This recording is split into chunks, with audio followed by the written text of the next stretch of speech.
Let's take you now live to Manqoba in Bloemfontein, where Dr. Nandipha Magudumana appeared on the dock, together with another gentleman whose name we still yet to establish, but perhaps our colleague, senior reporter, the Manqoba Mchunu, who's outside the Magistrate Court, can share more light with us about that. Good afternoon again, Manqoba. We saw Nandipha Magudumana arriving in Magistrate's Court a short while ago, and she subsequently left, as you said, after that very brief court appearance. But she was not alone in the dock. What can you tell us? Well, but then what we know so far is that she was appearing alongside another accused, and this is a former employee of one of the contractors that was responsible for the installation as well as the maintenance of the CCTV footage at the Manqoba Correctional Services. He's a 44-year-old male. His name is Thabo Bester, and of course you would have heard his name, but then during the testimony in Parliament yesterday, where G4S was being called to answer on what really happened on the 3rd of May and in this what has become a daring escape here in the country. Of course, what we heard from some of what was said in Parliament is that this was one of the employees that was directly involved as far as tampering of the CCTV footage is concerned. In fact, from what we heard in Parliament is that around about 7:30, this is the time when the last roll call was done at the Manqoba facility to ensure that all of the inmates had been at the time. This is when this employee had then gone into the control room and unplugged the DVR machine that was meant to record what was happening at the time. We understand that it had been switched off around about 7:30 up until 4 o'clock in the morning, and we recall, Bratan, that this is the time where Thabo Bester's, or at the time, it was believed that Thabo Bester's remains, burnt remains, were at the cell, had been found round about that time. So he is facing charges, various charges, which include aiding and abetting a convicted criminal to escape, as well as a charge of defeating the ends of justice, as well as a charge of, similar charges that we saw, of course, with the other accused. As far as, the cases are concerned, I think the other charge that he will be facing is a charge of murder, as far as we recall, but of course that is still to be confirmed. The lawyers did speak briefly in court. He himself was not represented by any legal representative. In fact, he was warned by the court that he will need to get legal representation going forward. But also we saw Dr. Nandipha Magudumana appearing for the first time here in court. She did not say anything in court, and we hardly saw her face, but because she was wearing a face mask at the time. She faced down for most of the court appearance, and of course we know that she too will be facing various charges related to this escape. Those charges including a charge of aiding and abetting a convicted prisoner to escape, as well as charges of fraud, murder for what we believe are bodies that were found in possession of Dr. Magudumana, as well as violation of a body. So those are the charges so far. What the court had also indicated is that there was no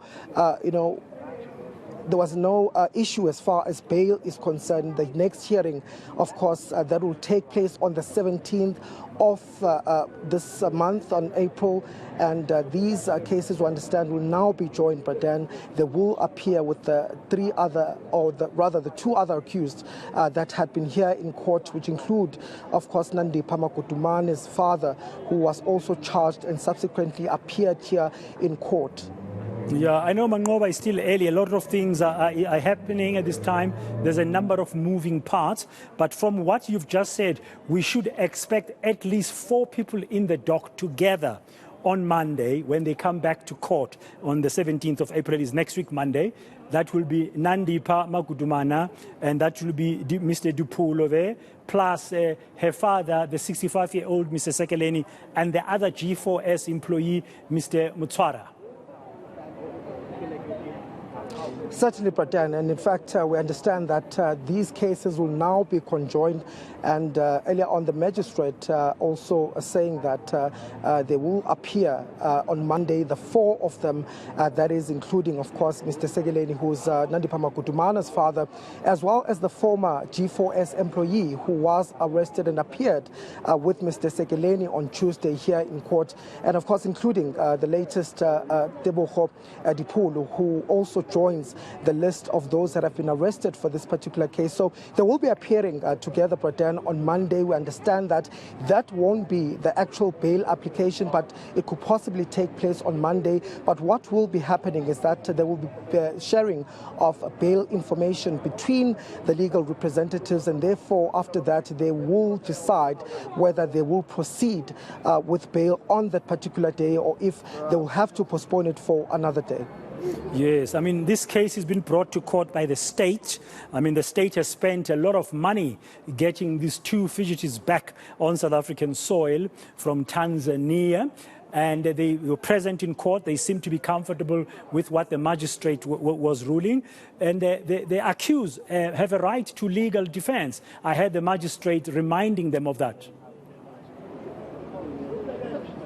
Well, certainly, Pradan, and this was in particular to Thabo Bester, who we know at this particular point does not have a legal representative. So he was warned by the court effectively that he has a right to legal representation, and that if he cannot afford to appoint his own legal representative, the state will do so in the form of legal aid. And of course, this is ahead of the next court appearance, where it's expected, of course, that these bail, information will be shared amongst the legal representatives in preparation for that bail application. But certainly Nandipha Magudumana appearing today in court with her own legal representative, and of course they have agreed, Pradan, that they will postpone this matter to Monday, where the four of the suspects in this case, including Magudumana and her father, are going to appear in court.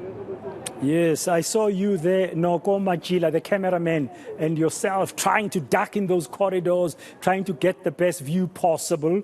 Just the mood, just generally, there's a lot of interest. The whole country is gripped, by this case. I mean, the country's imagination has been gripped by this case since the news broke out confirming about the escape and that the body found in the cell number 35 in Manqoba is not Thabo Bester, and that the couple had made it all the way to Arusha, next to the border with Kenya, in Tanzania. But I mean, what else did you notice? Did you observe inside court? Were there other interest groups present, or it was just you as the media and the legal team and the heavily armed police? Well, but Dan, you're right about that. There was heavy police presence in court. And of course, just the police that were escorting Dr. Nandipha Magudumana, she came with a convoy of policemen, all heavily armed. And of course, they made sure that, her movements were well guarded when she arrived here. Even the media, there was a scrum as we were trying just to get a shot of Dr. Magudumana arriving in court. And even inside court, but we saw quite a huge police presence. But also in the gallery, it was quite packed. There were a lot of people that had come to see what was happening in court. And I think this is what we saw even outside of the police station and outside of the court, where we saw quite a number of people from around Manqoba also coming just to take photos and to see what was really unfolding here in court. In fact, I understand that at some point they had to shut the doors simply because the court was full to the brim with people that had come here hoping to see this matter. And of course, we saw quite a number of media houses that were here as well, which just shows you the interest that this case has created. And of course, many people at this particular point wanting to know what exactly happened and wanting to see Dr. Magudumana in person, and just to see whether in fact it is her that is appearing here in court. Of course, we heard earlier from the police minister saying that it was indeed them that were arrested, and that she had cooperated as far as investigations are concerned. So she did appear here, Pradan, to much a fanfare, of course, with people that had gathered here just to see what was going on here in court. Yeah, and since she arrived, Manqoba, this morning of that plane in Lanseria, she had her head covered in that thing. Like, it looks like a hoodie of sorts, you know, and she's got a mask on. So you can't really make out her face. But she appeared in court there, and you saw her dressed in a similar fashion as she had landed this morning with Thabo Bester at Lanseria. And when she left court, it was similarly like she was really covered, but not so to Mr. Dipholo. So the next stop is going to be Monday, the 17th of April, with the four of them appearing in court, as you've explained. Do we have any idea yet? Have you been able to establish whether Thabo Bester will be joining them or not? Well, but then at this point, I think police have been quite tight-lipped on the developments as far as Thabo Bester is concerned.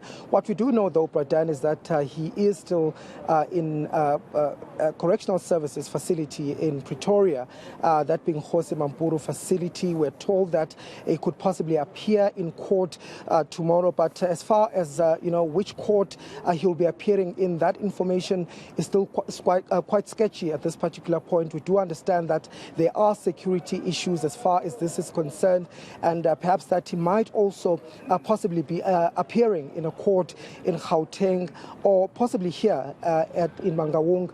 And of course, the details at this particular point are still not clear, Bradan, but we will await to hear from police as far as his appearance is concerned. But Bradan, you recall that in South Africa, according to the law, if a suspect is arrested, he's supposed to appear in court within 48 hours. So knowing that Thabo Bester had arrived in the country today, we're certainly expecting him to appear either tomorrow or possibly on Monday with the other suspects.